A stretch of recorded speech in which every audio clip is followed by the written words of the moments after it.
আমরা বালিয়াড়ি অতিক্রম করে সমুদ্রের ধারে ধারে হাঁটতে হাঁটতে রেবা সঙ্গম তথা হরিধাম হতে মাইলখানিক দূরে লোহরচ্চা গ্রামে এসে উপস্থিত হলাম। তখন বেলা 2টা বাজতে মাত্র 17 মিনিট বাকি। এইখানে জনৈক গ্রামবাসীর কাছে খোঁজ খবর করে রতন ভারতীজি এবং মতীন্দ্রজি সের 10 দুধ সংগ্রহ করলেন। দুধের মূল্য সের প্রতি 4 আনা। আমরা সেই দুধ যে যতটা পারলাম পান করলাম। সেখানে কিন্তু খাবার জল ভালো পাওয়া গেল না। লোনা জল, দুধই আহার ও তৃষ্ণা মিটালো। লোহরচ্চা হতে কিছু দূর হেঁটে গ্রামের বাইরে এসে পেলাম যমদগ্নি তীর্থ। মহান্তজি জানালেন যে যমদগ্নি একজন বৈদিক ঋষি। ঋক, যজু, সাম, অথর্ব 4 বেদেই তাঁর অধিকার ছিল। তাঁর ঔরসে রেণুকা মাতার গর্ভে ভগবান পরশুরামের জন্ম হয়। যমদগ্নি এবং রেণুকা এখানে দীর্ঘকাল তপস্যা করেছিলেন। এখানে একটি জীর্ণ বহু প্রাচীন মন্দির জঙ্গলে ঢাকা পড়ে আছে। মহান্তজির নির্দেশে দূর থেকে মন্দিরকে প্রণাম করে ছোট জঙ্গলের মধ্য দিয়ে সমুদ্রের ধারে ধারে হাঁটতে ছোট পরশুরাম নামক একটি গ্রাম অতিক্রম করে বড় পরশুরাম নামক একটি বড় মহল্লায় এসে উপস্থিত হলাম। মহান্তজি সাবধান করেছিলেন, রাস্তার মধ্যে যে ঘাসবন দেখছ, এই ঘাসবনে পা দিও না। এদিকে পিসুয়া জোয়া নামক একরকম বিষাক্ত পোকা আছে। সেই পোকা দংশন করলে অসহ্য যন্ত্রণায় ছটফট করতে হবে। সাবধানে হেঁটে হেঁটে আমরা এই বড় পরশুরাম মহল্লার শেষ প্রান্তে একটি মন্দিরে এসে পৌঁছালাম। মহান্তজি বললেন, এই স্থানের নাম রামতীর্থ। পরশুরামজি পিতৃহত্যার প্রতিশোধ নিবার জন্য সহস্রবাহু কার্তবীর্যার্জুন সহ সমূহ ক্ষত্রিয় কুলের বিনাশ সাধন করে এখানে এসে তিনি রক্ত দিয়ে পিতৃপুরুষদের উদ্দেশ্যে তর্পণ করেছিলেন। এই জন্য এই তীর্থকে নর্মদা তটের কুরুক্ষেত্র বলা হয়। এখানে দান ধর্ম স্নানাদি করলে কুরুক্ষেত্রে দানের সমান ফল হয়। রামতীর্থে প্রণাম করে আমরা যখন পুনরায় হাঁটতে লাগলাম তখন বিকেল 4টা বেজেছে। মতীন্দ্রজি এবং রতন ভারতীজি বললেন, গুরুজি, শীতকালের বেলা পড়ে আসছে, আর ঘণ্টাখানিকের মধ্যে কোথাও রাত্রিবাসের জন্য আমাদেরকে একটা আশ্রয় খুঁজে নিতে হবে। মহান্তজি কোনো উত্তর না দিয়ে নীরবে হাঁটতে লাগলেন। দূর খাঁড়িতে সমুদ্রে মিলিত হওয়ার জন্য নর্মদা ছুটে চলেছেন প্রবল উচ্ছ্বাসে। আমরা ঘন সন্নিবিষ্ট সারি সারি গাছের তলায় তলায় সমুদ্রের নিকটবর্তী একটা খাঁড়ির কাছে এলাম। তটের উপরেই একটা পাথরের পোড়ো বাড়ি। মহান্তজি বললেন, ওই পরিত্যক্ত বাড়িটিকে পরিক্রমাবাসীরা ধর্মশালা রূপে ব্যবহার করে থাকেন।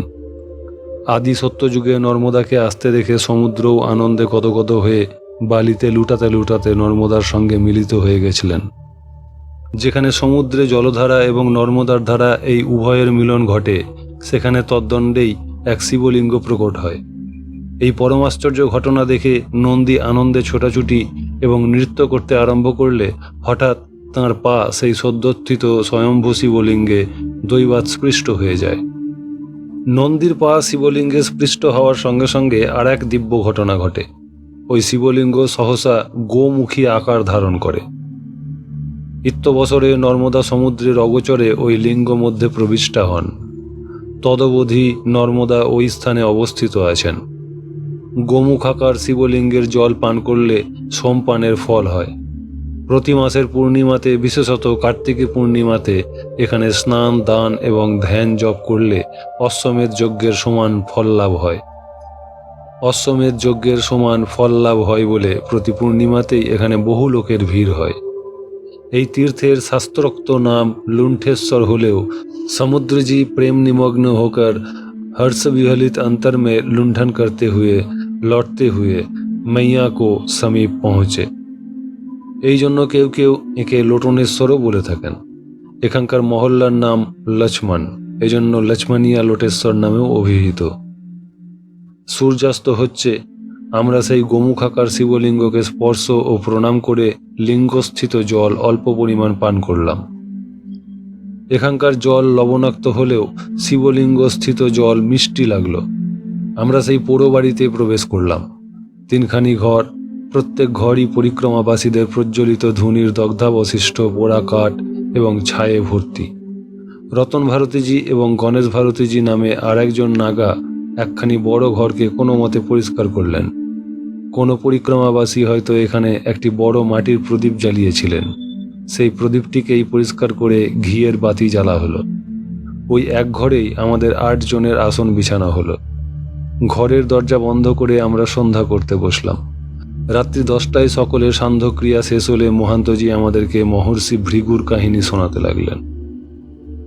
আমি আজ সকালেই তোমাদেরকে শুনিয়েছি, ভারজ মূল ভৃগুক্ষেত্র হলেও হরিধাম থেকে ভারজ পর্যন্ত এই সমগ্র অঞ্চলটাই ভৃগুর তপস্যা ক্ষেত্র। কাজেই তাঁর পুণ্যজীবন অনুধ্যান করলে তাতে জপেরই কাজ হবে। ভৃগু যজ্ঞ সম্ভব ঋষি। তিনি প্রাচীন একজন শ্রদ্ধাপতি এবং মহর্ষি। ভার্গব বংশের প্রতিষ্ঠাতা তিনি। প্রাচীন এই বংশে যমদগ্নি এবং পরশুরাম জন্মগ্রহণ করেছিলেন। প্রাচীনকালে ব্রহ্মা বরুণের এক যজ্ঞানুষ্ঠানে হোতা ছিলেন। সেই যজ্ঞাগ্নি হতে মহর্ষি ভৃগুর জন্ম হয়। ভৃগুপত্নী পুলোমার গর্ভে মহর্ষি চবনের জন্ম হয়। ঋচিক মুনিও ভৃগুর পুত্র। ভৃগুর পৌত্র যমদগ্নি এবং প্রপৌত্র হলেন পরশুরাম। ভৃগু বংশজাত বলে পরশুরাম ভার্গব নামে খ্যাত। মহর্ষি ভৃগুর তপবনকে দেবতারা তো বটেই, এমনকি মূল ত্রিদেবতা ব্রহ্মা বিষ্ণু মহেশ্বরও সমীহ করে চলেন। মহাভারতের অনুশাসন পর্বে স্বয়ং বেদব্যাস বর্ণনা করেছেন, একবার ক্ষত্রিয় রাজা বিতহব্য যুদ্ধে দিবদাসের পুত্র প্রতর্দনের কাছে পরাজিত হয়ে ভৃগুর শরণাপন্ন হন। ভৃগু শরণাগত বিতহব্যকে রক্ষার জন্য প্রতর্দনকে বললেন, তাঁর আশ্রমে কোনো ক্ষত্রিয় নাই। তাঁর আশ্রমে যারা আছেন তাঁরা সকলেই ব্রাহ্মণ।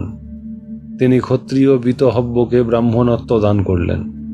মহর্ষির বাক্য প্রভাবে বিতহব্য ব্রাহ্মণত্ব অর্জন করে শত্রুর হাত হতে মুক্তি লাভ করেন।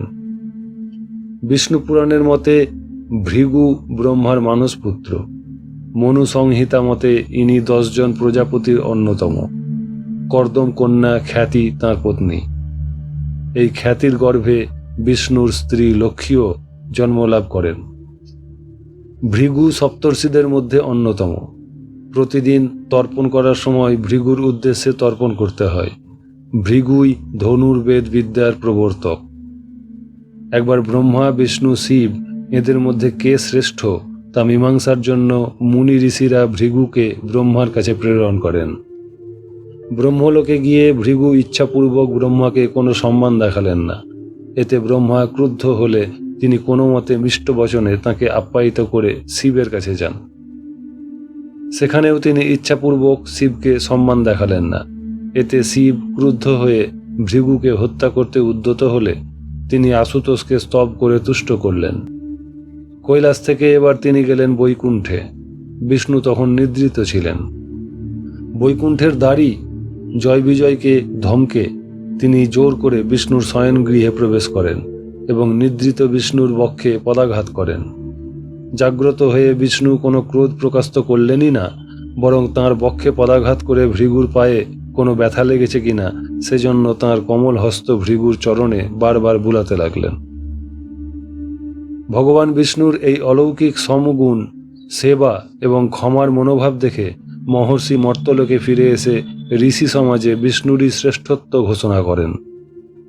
গুরুদেবের মুখে শুনেছি ঋগ্বেদের বহু ঋংমন্ত্রে এই আভাস পাওয়া যায় যে অঙ্গিরা, অথর্বাণ, মনু, দধিচি এবং ভৃগু এই মহর্ষিগণই ভারতবর্ষে যজ্ঞবিধির প্রবর্তক।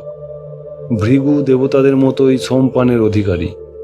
ঋগ্বেদের 10ম মণ্ডলের অন্তর্গত 14 সূক্তের 6 নম্বর মন্ত্রে মন্ত্রদ্রষ্টা যম ঋষি ঘোষণা করেছেন, ওং অঙ্গিরস নহ পিতরো নবজ্ঞা অথর্বাণ ভৃগবহ সৌম্যাসহ তেসাং বয়ং সুমতৌ যজ্ঞিয়ানামপি ভদ্রে সৌমন শেষাম।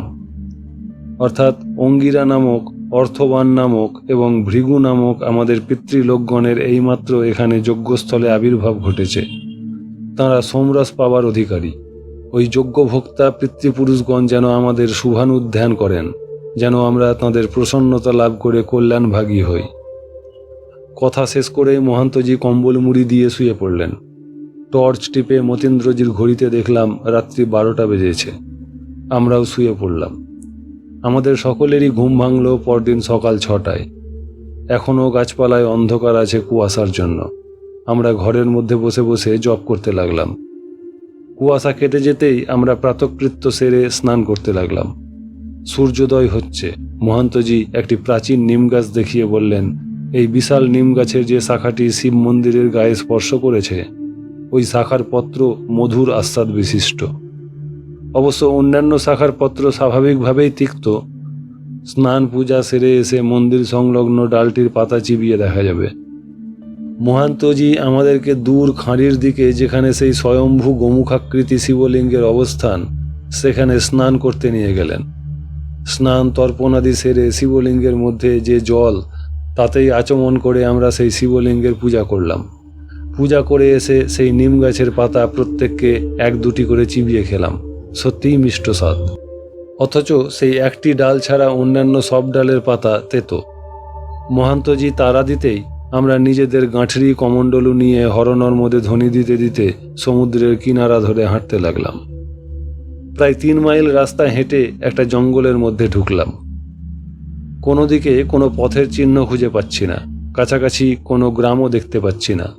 আমরা একবার এদিকে একবার ওদিকে পথ খুঁজে খুঁজে হয়রান হয়ে পড়লাম। মহান্তজি বললেন, তোমরা তীক্ষ্ণ দৃষ্টিতে কেবলই লক্ষ্য করতে থাকো কোনো মন্দির দেখতে পাও কিনা। এ অতি ভয়ঙ্কর স্থান। এখানে রুদ্র পিশাচের অধিষ্ঠান। এজন্য এখানে দিনের আলো থাকতে থাকতে পরিক্রমাবাসীরা সদলে প্রবেশ করে কোনো মতে মন্দিরের শিবলিঙ্গকে প্রণাম করে এই ক্ষুদ্র জঙ্গল অতিক্রম করে যান। এখানে কেউ কোনোদিন রাত্রিবাস করে না। রাত্রিবাস করলে এখানে মৃত্যু অনিবার্য। ইতিপূর্বে এখানে অনেক দুর্ঘটনা ঘটে গেছে। ওই স্থানের নাম ভূতনাথ। এই সময় গণেশ ভারতীজি বললেন, গুরুজি, ওইদিকে আমি একটা পাথরের মন্দির দেখতে পেয়েছি। আমার সঙ্গে এই পথে আসুন। আমরা গণেশ ভারতীজিকে অনুসরণ করে জঙ্গলের লতাপাতা কেটে এগোতে লাগলাম। প্রায় 5 মিনিট হেঁটে আমরা একেবারে সমুদ্রের কিনারায় এসে দাঁড়ালাম। কোথায় মন্দির, কোথায় কি? গণেশ ভারতীজি লজ্জায় মাথা চুলকাতে লাগলেন। সেখান থেকে আবার জঙ্গলের মধ্যে ঢুকলাম। মতীন্দ্রজি বললেন, গুরুজি, এত ঘুরপাক খেয়ে খামোখা হয়রান হয়ে লাভ কি? ভূতনাথের উদ্দেশ্যে প্রণাম জানিয়ে সোজা জঙ্গলটা কোনো মতে পেরিয়ে গেলেই তো হয়। মহন্তজি হেসে বললেন, না না, তা করলে হবে না। ভূতনাথকে সচক্ষে দর্শন করে যেতে হবে। এইটাই পরিক্রমার অঙ্গ। তিনি আওয়াজ তুললেন, জয় ভূতনাথ কি জয়। আমরাও তাঁর সঙ্গে কণ্ঠ মিলিয়ে ভূতনাথের জয়ধ্বনি দিতে লাগলাম।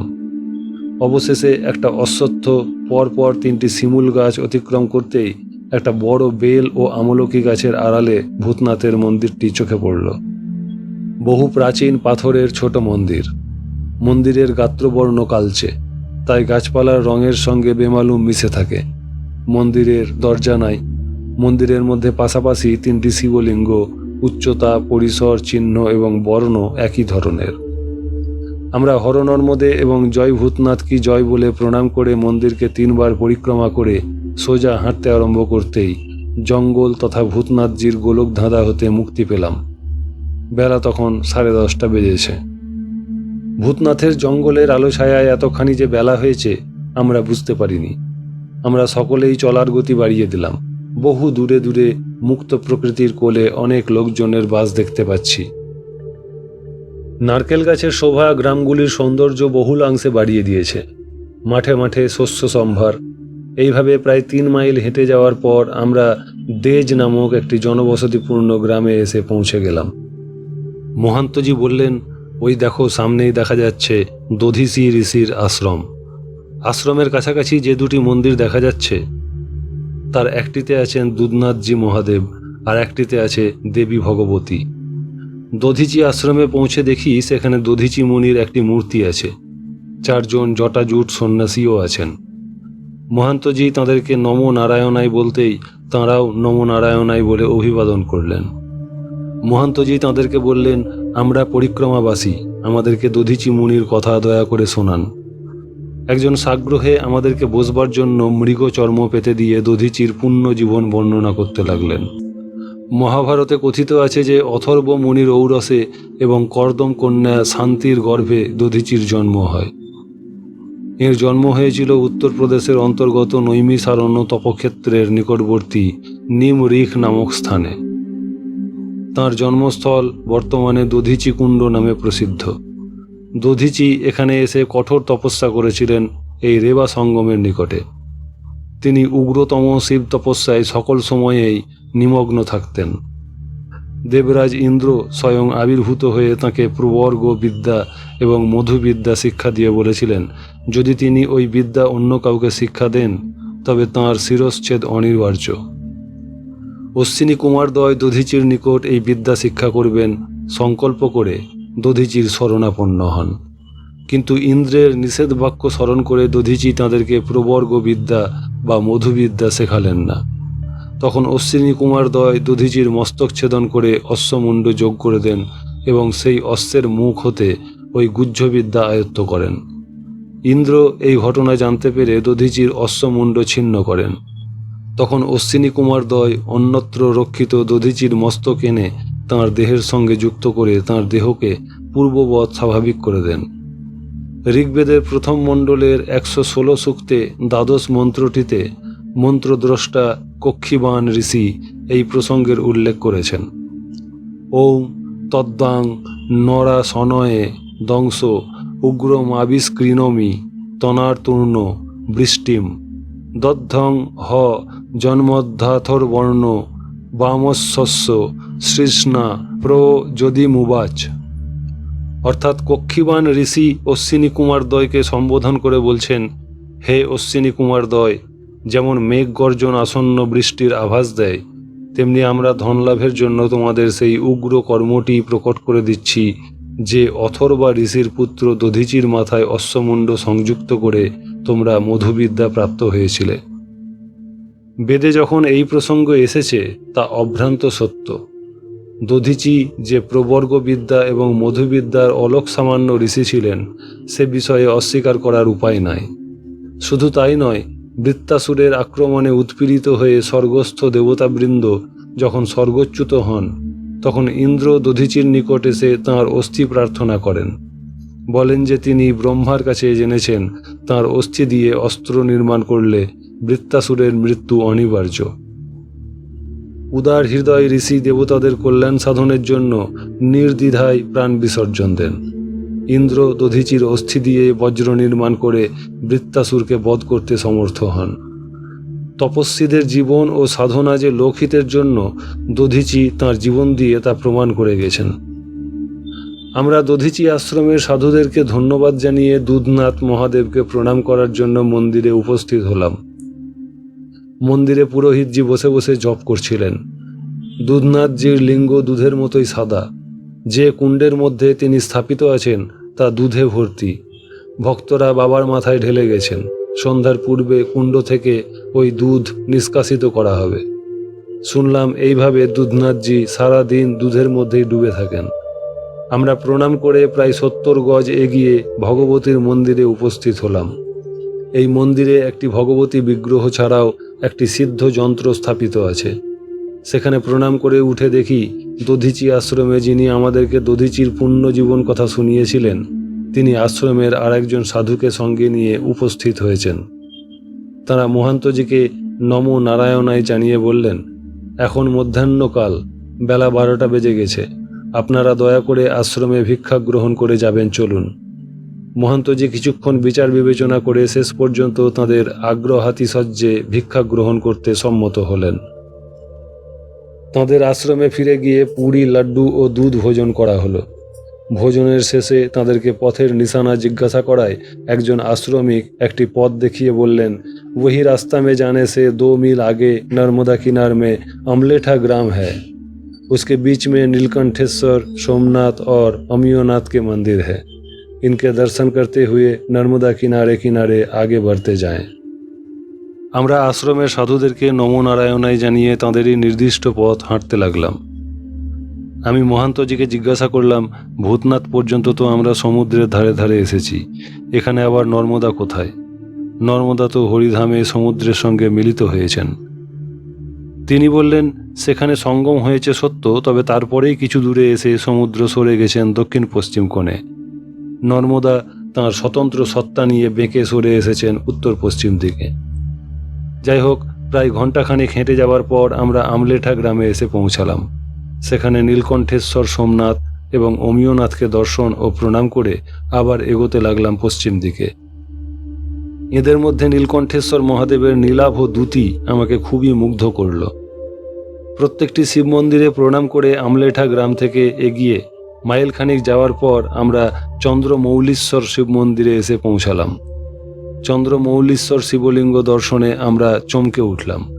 পিঙ্গল বর্ণের শিবলিঙ্গের শীর্ষদেশে দুগ্ধ ফেননিব এক গোলাকৃতি শুভ্র বিন্দু বিরাজ করছে।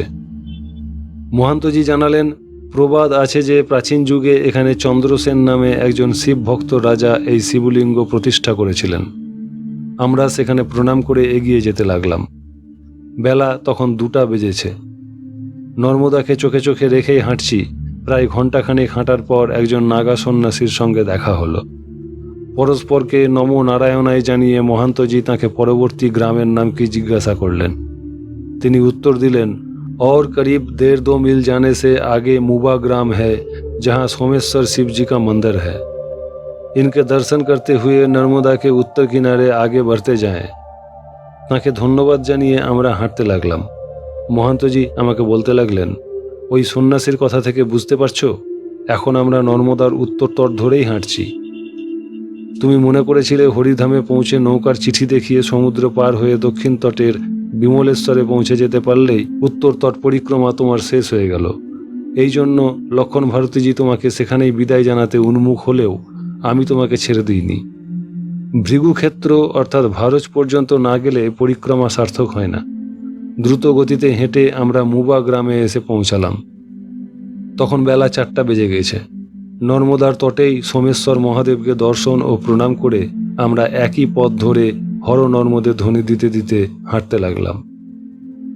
বেলা গড়িয়ে পড়ছে, সূর্য পশ্চিমাচলে ঢলে পড়েছেন। সোমেশ্বর মন্দির হতে প্রায় 3 মাইল হেঁটে আমরা 5টা 10 মিনিটের সময় কোলাদ নামক একটি বর্ধিষ্ণু গ্রামে এসে পৌঁছালাম। মহান্তজি বললেন, ভালো করে মনে রাখবে এই গ্রামের নাম কোলাদ। শুক্ল তীর্থ থেকে 3 মাইল এগিয়ে বানাসুর নির্মিত কোটেশ্বর তীর্থ যেখানে দর্শন করেছিলাম, সেই গ্রামেরই নাম ছিল কলদ। দুটি নামের কিছু ধ্বনি সাদৃশ্য দেখে যেন দুটি পৃথক গ্রামকে এক ভেবে যেন গুলিয়ে না ফেলো। এখানে আছে কপিলেশ্বর তীর্থ। কপিলেশ্বর শিব মন্দিরের কাছেই সাধু সন্ন্যাসীদের থাকার জন্য একটি ছোট অতিথিশালা আছে। ভূতনাথের জঙ্গলে ঘুরপাক খাওয়ার ফলে আমাদের সময় কিছুটা নষ্ট হয়েছে, তবুও সারাদিনে আজ আমরা 17 মাইল হেঁটেছি। এখন রাত্রিবাসের জন্য অতিথিশালার সন্ধান করিয়ে চলো। সন্ধ্যা প্রায় শেষ হয়ে এলো। এই কপিলেশ্বর তীর্থের কাহিনী হচ্ছে, মহর্ষি কপিল এই পরম রমণীয় স্থানে পরিব্রাজনকালে এসে এখানকার শান্ত পরিবেশ এবং প্রাকৃতিক সৌন্দর্য দেখে মুগ্ধ হন। তিনি এখানে তপস্যায় মগ্ন হন। সিদ্ধিলাভের পর তিনি যাত্রা করেন অমরকণ্টকের নর্মদা উদ্গম মন্দিরের দিকে। কথা বলতে বলতে আমরা কপিলেশ্বর মন্দির এবং পার্শ্বস্থ অতিথিশালার প্রাঙ্গণে এসে পৌঁছে গেছি। অতিথিশালার একটি ঘরে 2জন পরিব্রাজক দণ্ডী সন্ন্যাসী ছিলেন। তাঁরা বেরিয়ে এসে নমো নারায়ণাদি বিনিময়ের পর আমাদের থাকার জন্য 2টি ঘর দেখিয়ে দিলেন। সন্ধ্যা হয়ে গেলেও এখনও বাইরে ফাঁকা আছে। অন্ধকার এখনও ঘনিয়ে আসেনি। আমরা 7 তাড়াতাড়ি নিজেদের গাঁঠরি ইত্যাদি সেই 2টি ঘরে রেখে নর্মদার ঘাটে গেলাম। হাত মুখ ধুয়ে মাথায় জল ছিটিয়ে মন্দিরের সামনে এসে দাঁড়ালাম। মন্দিরে আরতি হচ্ছে। আরতি দেখে প্রণামাদি করে অতিথিশালার ঘরে ঢুকে টর্চের আলোতে যে যার আসন বিছিয়ে নিলাম। আমরা নর্মদার ঘাটেই পেট ভরে জল খেয়ে এসেছিলাম। প্রতি ঘরে আমরা 4 জন করে আসন বিছিয়েছি। 2টি ঘরের মধ্যে একটি দরজা আছে। আমরা হাঁটার ক্লান্তি দূর করার জন্য কম্বল মুড়ি দিয়ে বসে জিরোতে লাগলাম। প্রায় আধ ঘন্টা পর একটি জ্বলন্ত মোমবাতি হাতে নিয়ে সেই 2জন দণ্ডী সন্ন্যাসী আমাদের ঘরে ঢুকলেন। নিজেদের পরিচয় দিতে গিয়ে বললেন যে তাঁরা শৃঙ্গেরি মঠের অন্তর্গত সন্ন্যাসী। নর্মদা পরিক্রমা করছেন 4 বছর ধরে। তাঁদের মাদ্রাজি শরীর বলেই মনে হলো। আলোচনা প্রসঙ্গে শিবের অষ্টমূর্তির কথা উঠল। তাঁদের মধ্যে যিনি প্রবীণতর তিনি বলতে লাগলেন, শিব পরমাত্মা বা ব্রহ্মেরই নামান্তর। তিনি শান্তং শিবং অদ্বৈতং শিবি বিশ্বাদ্যং বিশ্ববীজং। তিনি বিশ্বদেব, বিশ্বরূপ, বিশ্বাতীগ, বিশ্বান্তর্যামী। শিবপুরাণে মহাদেবের উক্তি, অহম শিবঃ শিবশ্চাহং তঞ্চাপি শিব এবচ সর্বং শিবময়ং ব্রহ্মণ শিবাৎ পরং না কিঞ্চন। অর্থাৎ আমি শিব, তুমিও শিব, সমস্তই শিবময়, শিব ভিন্ন অপর কিছুই নাই। সেই দেবাদিদেব অষ্টমূর্তিময়, তিনিই এই নিখিল জগৎ অষ্টমূর্তি সূত্রে মণিগণের ন্যায় নিখিল জগৎ ব্যপ্ত করে রয়েছেন। মহাদেবের অষ্টমূর্তির নাম সর্ব, ভব, রুদ্র, উগ্র, ভীম, পশুপতি, মহাদেব ও ঈশান। অষ্টমূর্তাত্মনা বিশ্বং অধিষ্ঠায় স্থিতং শিবং ভজস্ব সর্বভাবেন রুদ্রং পরম কারণং। শাস্ত্রের নির্দেশ, এই অষ্টমূর্তির দ্বারা বিশ্বে অধিষ্ঠিত সেই পরম কারণ ভগবানকে সর্বতোভাবে ভজনা করো। আমাদের পুণ্যভূমি ভারতবর্ষে অষ্টমূর্তির স্বতন্ত্র তীর্থ বিরাজিত রয়েছে। সেগুলি কোথায়? আমার জ্ঞান বুদ্ধি মতো নিবেদন করছি, আপনারা শুনুন। সূর্যমূর্তি। সূর্য প্রত্যক্ষ দেবতা। উদয়াস্ত আমরা আকাশপথে যাঁর দ্যুতির প্রকাশ দেখি, তিনি স্বরূপত শিব ছাড়া আর কেউ নন। আদিত্যঞ্চ শিবং বিদ্যাৎ শিবম আদিত্য রূপিণং উভয়রন্তরং নাস্তি আদিত্যস্য শিবস্য চ। অর্থাৎ শিবে এবং সূর্যে কোনো ভেদ নাই, কাজেই সূর্য মন্দির মাত্রেই শিব মন্দির, আর শিব মন্দির মাত্রেই সূর্য মন্দির। চন্দ্র। চন্দ্রও শিবের এক মূর্তি। এই গুজরাটের সোমনাথ এবং বাংলার চন্দ্রনাথ মহাদেবের সোমমূর্তির তীর্থ। আমরা নর্মদাতে আসার আগে সোমনাথ এবং চন্দ্রনাথ দর্শন করে এসেছি। নেপালের পঞ্চমুখ পশুপতিনাথ মহাদেবের যজমান মূর্তির তীর্থ। শিবকাঞ্চিতে একাম্রেশ্বর ক্ষিতিমূর্তির তীর্থ। মাদ্রাজের ত্রিচিনপল্লী জেলায় শ্রীরঙ্গম তীর্থের সন্নিকটে কম্বুকেশ্বর অপ মূর্তির তীর্থ। এখানে লিঙ্গমূলে একটি জলের উৎস আছে। মন্দিরে সর্বদাই জলধারা প্রবাহিত হচ্ছে। দক্ষিণে আরকট জেলায় তিরুবন্নমলয় বা অরুণাচল তীর্থে মহাদেবের তেজমূর্তির তীর্থ। উত্তর আরকট জেলায় কলহস্তীশ্বর মহাদেব বায়ুমূর্তির তীর্থ। চিদম্বরম আকাশ মূর্তির তীর্থ। সেখানকার মূল মন্দিরে কোনো বিগ্রহ নাই, আকাশেই পূজা হয়। পৃথক একটি গৌণ মন্দিরে তাণ্ডব নৃত্যকারী চিদম্বরমেশ্বরের মনোরম নটরাজ মূর্তি বিরাজমান আছেন। শেষোক্ত 5টি তীর্থই মাদ্রাজ অঞ্চলে অবস্থিত। এগুলি অতি প্রাচীন ও পবিত্র তীর্থ। এই মন্দিরগুলির কারুকার্যময় বিশাল বিশাল স্তম্ভ, মণ্ডপ, বিমল সলিলপূর্ণ সরোবর প্রভৃতি দ্রাবিড় স্থাপত্যের নিদর্শন। দাক্ষিণাত্যে 63 জন শিব ভক্ত, যাঁদেরকে আদিয়ার বলা হয়, আবির্ভূত হয়েছিলেন। তাঁদের রচিত তামিল প্রবন্ধম দ্রাবিড়দের নামে প্রসিদ্ধ। ওইসব শিব ভক্তগণের লীলাক্ষেত্র ওইসব তীর্থ। দণ্ডিস্বামীর আলোচনা শেষ হলে মহান্তজি বললেন, শিবের অষ্টমূর্তি সম্বন্ধে আপনার মনোজ্ঞ আলোচনা শুনে খুবই তৃপ্তি পেলাম। তবে আপনার শরীর মাদ্রাজে ভূমিষ্ঠ হয়েছিল বলে এবং হয়তো আপনার বাল্য, কৈশোর, যৌবন সেখানে অতিবাহিত হয়েছিল বলে আপনার সংস্কারে আপনাকে দাক্ষিণাত্যের আবেষ্টনীর মধ্যেই শিবের অষ্টমূর্তি আবিষ্কারে প্রচোদিত করেছে। কিন্তু আমাদের জীবন কেটেছে এই শিবময়ী নর্মদার কোলে। আমরা নর্মদার তটে তটেই মহাদেবের অষ্টমূর্তির লীলাবিলাস প্রত্যক্ষ করে ধন্য হয়েছি। ক্ষণে ক্ষণে নর্মদার যত্রতত্র মহাদেবের অষ্টমূর্তির বহু বিচিত্র নয়নাভিরাম প্রকাশ আমাদের হৃদয় ও মনকে তদ্গতচিত্ত করে রেখেছে। শ্রী শ্রী গুরুদেবের শিক্ষায় আমরা উপলব্ধি করতে পেরেছি যে আমাদের আত্মা সর্বদাই ক্ষিতি, অপ, তেজ, মরুত, বোম, মন, বুদ্ধি, অহংকারের ভূমিতে বিলুণ্ঠিত হয়ে আপনাকে ভুলে আছে। সেই আত্মাকে স্বস্থানে গুটিয়ে এনে নিজের আত্মমন্দিরে প্রতিষ্ঠিত করতে পারলে তবেই মহাদেবের অষ্টমূর্তির বহু বিচিত্র প্রকাশ উপলব্ধি করা যাবে। আপনি একটু আগে শিবপুরাণের উদ্ধৃতি শুনিয়েছিলেন। আমি গুরুদেবের মুখে মহাদেবের অষ্টমূর্তির এক অভিনব ব্যাপকতর অর্থ শুনেছি। তিনি আমাদেরকে শিখিয়ে গেছেন, আত্মনশ্চাষ্টমী মূর্তি শিবস্য পরমাত্মনঃ ব্যাপিতং তেতর মূর্তিনা বিশ্বং তস্মাৎ শিবাত্মকম বৃক্ষমূলস্য সেকেন শাখা পুষ্যন্তি বৈ যথা শিবস্য পূজয়া তদ্বৎ পুষ্যোত্তস্য বপুর জগৎ। অর্থাৎ পরমাত্মা শিবের এই অষ্টমূর্তি সমগ্র বিশ্ব ব্যপ্ত করে রয়েছেন বলে এই বিশ্ব শিবাত্মক। যেরকম বৃক্ষমূলে জলসেচন করলে শাখার পুষ্টি হয়, সেই রকম শিব পূজায় তাঁর জগৎরূপ দেহ পুষ্টি লাভ করে। সর্বাভয় প্রদানঞ্চ সর্বানুগ্রহণং তথা সর্বোপকারণং চৈব শিব স্যারাধ্যনং বিদুঃ যথেহ পুত্র পৌত্র দেহে পিতা প্রীত ভবেৎ পিতা তথা সর্বস্ব সম্পৃত্যা প্রীত ভবতি শঙ্করঃ। সকল জীবকে অভয় প্রদান, সকলের প্রতি অনুগ্রহ, সকলেরই উপকার সাধন, এই হল শিবের প্রকৃত পূজা। পিতা যেমন পুত্র পৌত্রাদির আনন্দে আনন্দিত হন, সেই রকম সকল প্রাণীর প্রীতিতে শঙ্কর প্রীত হয়ে থাকেন। শুধু তাই নয়, দেহিনো যস্য কস্যাপি ক্রিয়তে যদি নিগ্রহ অনিষ্টম অষ্টমূর্তেস্তৎ কৃতমেব ন সংশয়ঃ। অষ্টমূর্তাত্মনা বিশ্বমধিষ্ঠায় স্থিতং শিবম ভজস্ব সর্বভাবেন রুদ্রং পরমকারণং।